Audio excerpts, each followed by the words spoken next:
Alright, so welcome to part 2, Joe. Thanks. And this part, we literally go out into the street and we ask questions, or a question that can be either controversial or something surrounding the topic, and then we want to hear what you have to say. And it's quite interesting to see what the people have to say. Alright. So here we go. I'm intrigued. Oh, so.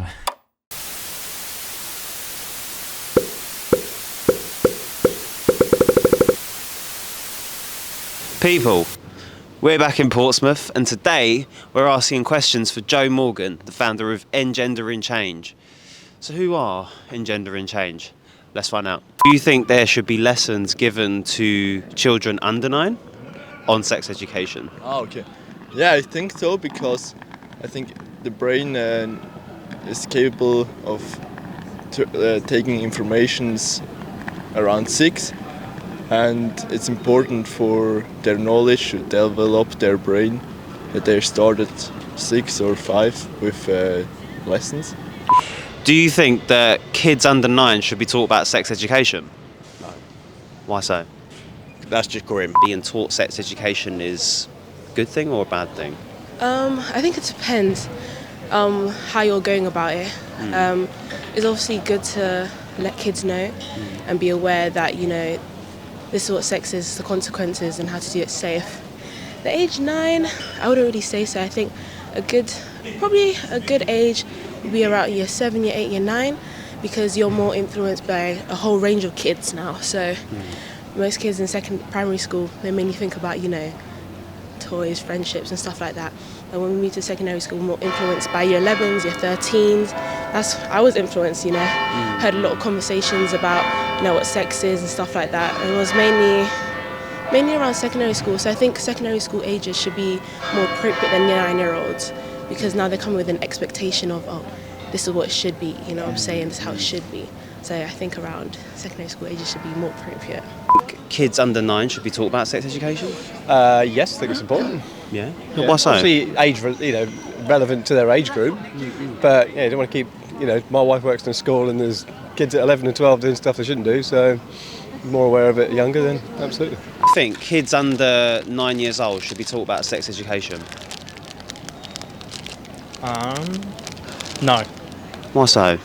because I think they're at a young age, they don't really understand too much. But I think maybe as soon as they go into secondary school, then yes, because they get more knowledge and background on what it's about and why. Be taught to kids under 9 years old. Yes, Why so? because it's important to know what you're getting yourself into.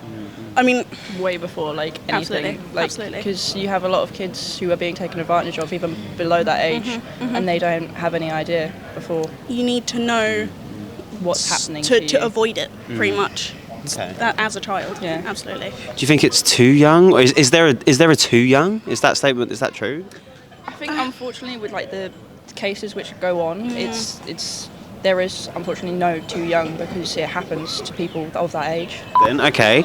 Do you think that sex education should be taught to children under 9 years old?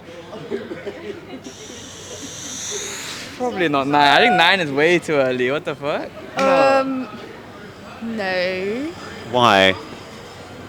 I don't know. Wait, when did we learn? With primary Yeah. school? How old are you? 9. Yeah. You're 9. You're Yeah, I think Year 4 you're in 9, I think. Oh, year 4. Yeah, that's way too early. I think year 6. yeah, And then I'd you say start- after 10. Yeah. After 10. And it's more about Yeah. sexual health than Yeah. education. Yeah, more than I guess both is Yeah. quite important. Yeah. But after They're a bit 10. older. 9 is not, young. Not, 9 is young. Not before 9, no. 9 is young. It's disgusting. Why so? Absolutely disgusting. Disgusting. Why is that? Right. I'm from Worthing near Brighton, which is very diverse. It's the gay capital, we all know that. I'm a Brighton fan, we get chants sang at us, we can see your old nans, does it take up the arse, all that all the time. But I think there's a line, right? Be who you want to be, do what you want to do, don't throw it in people's faces. But when I was 10, I thought Arsenal was called Arsenal because Arsene Wenger was the manager. Yeah, you got 10-year-olds coming out as gay or saying this or the other, you got parents forcing it on them. There's kids going home with homework. No, they're being told they can't have homework. Just go home and think about your sexuality. They're 10 years old, they're children, right? When I was 10, I drew a rainbow because it's a rainbow. Now you're drawing a rainbow because you can't draw a rainbow because it means this, that, the other. Now, I know it sounds right. I'm not homophobic at all. Like I said, I don't care who you are, what you want to do, whatever. But they're kids. Do you know what I mean? I'm not saying there should be a set age of when you should decide who you are, what you want to be, or whatever. But when you're a child, I don't think it should be forced on you. Do you know what I mean? It's not right. Do you know what I mean? Like, you go to school to learn. Don't get me wrong, like, I've never used algebra in my fucking life, innit? Do you know what I mean? I've never actually used that in my adult life. But, yeah, you can't be doing that with kids, innit? Do you know what I mean? They're children. Enjoy your life. Enjoy being a child. Wow, Right. that was interesting. That was interesting. So what are your thoughts? Well, I think, first we need to ask a bigger question, really, which is, what is sex education? I think a lot of people's minds immediately jump to penetration or gay sex. That's not being done, and neither should it be. I mean, when we're talking about sex education for under 9s, we would be talking about consent. We would be talking about, how to keep yourself safe, that your body is your own, accurate labels for genitalia. In the science curriculum, which is totally separate to sex education, children are taught about reproduction in year 5. So, I think people have a bit of a misconception of what sex education is, and what we need to be doing from day one is empowering children with accurate and age-appropriate information so that they have the knowledge and the skills to keep themselves safe, to keep themselves healthy, and then ultimately later to have really positive sex and relationships which contribute, positively to their entire lives. So I think, people are worried about something that's not actually happening, and the government's announcement a few weeks ago and the draft that they published of the changes they want to make are unhelpful, because I think it feeds into the misconception that young children are learning about explicit sex acts before the age of 9, and that's absolutely not happening. There is no evidence that it is. When sex education is delivered in the way that it should be, which is age and stage appropriate, non-judgmental, and meeting children's needs, the evidence is absolutely clear. It does not sexualise them. We heard that man there saying, let children be children, it's too soon. It doesn't sexualise them. Actually, what happens is, when children have good sex education, they delay first-time sex. When they do have sex, they are much more likely to have safer sex. They're much more likely to have consensual sex. So I think we need to help the public to understand what's really happening and avoid some of the kind of moral hysteria that's been engendered recently. Okay, no, that's very interesting. I find that very interesting, that take on it. So you say they should be taught, how to label their genitalia and stuff like that. When do you believe then that the more not heavy hitting topics, but heavy hitting topics should be covered in schools or with children? When do you think is the right age to do so? I think it really depends on the context, and one of the problems with the government's draft changes is that they want to have ages where teachers are not allowed to talk about certain things. That's the wrong approach. The right approach is one which directly meets student need.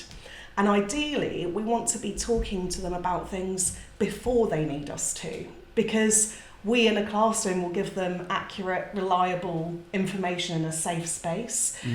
We know that so many young people are getting their sex education from pornography, from social media, and so it's really important that we as educators correct some of the misinformation, confusion, shame, and all of those things that can be engendered.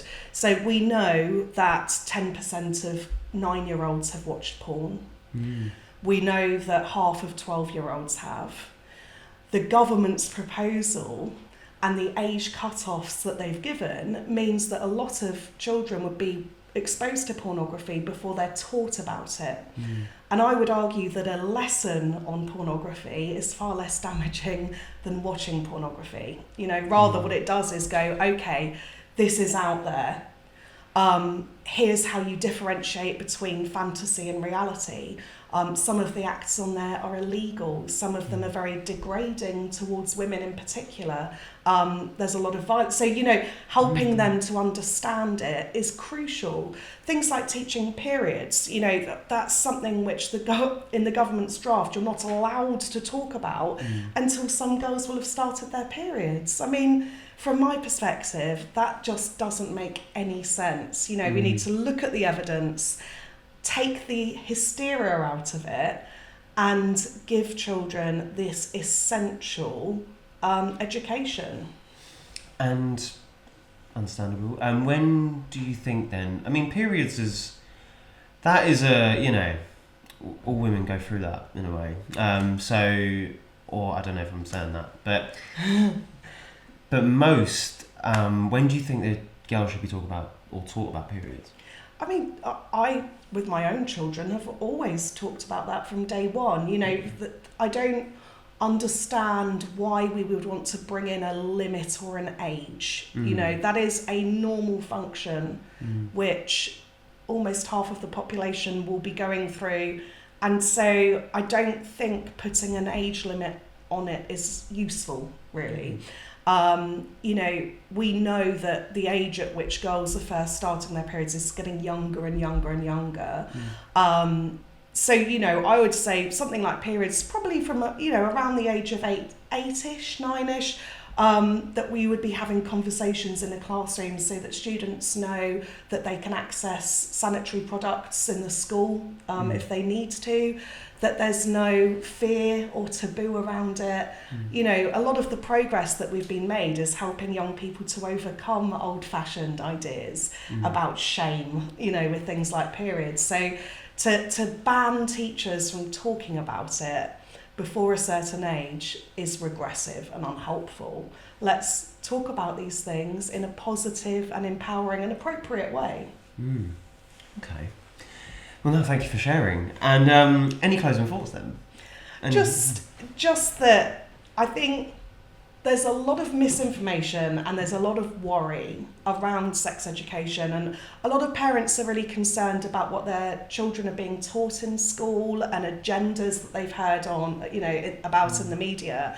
And I would just reassure parents that it's all right. You know, teachers care about young people. Sex educators like myself are here to protect your children. That's what we want to do. We want to help to protect them from abuse. We want to empower them to access sexual health services when they need to. We want to help them to navigate some of the damaging messages from porn and social media and so on. What we will do with them will help them in their lives. It won't sexualise them. And what we seek to do is meet children where they are. So if you have a young person who is asexual or doesn't want to have sex till they get married, or does, whatever it is, we all know you can't tell a teenager what to do. And so what we're going to do is empower them with knowledge and skills for life so that they can keep themselves safe and happy. Amazing. Well, thank you, Jo, again. Pleasure. And yeah, I look forward to what's coming next. Thanks. All right, that wraps it up. Thank you. Thank you.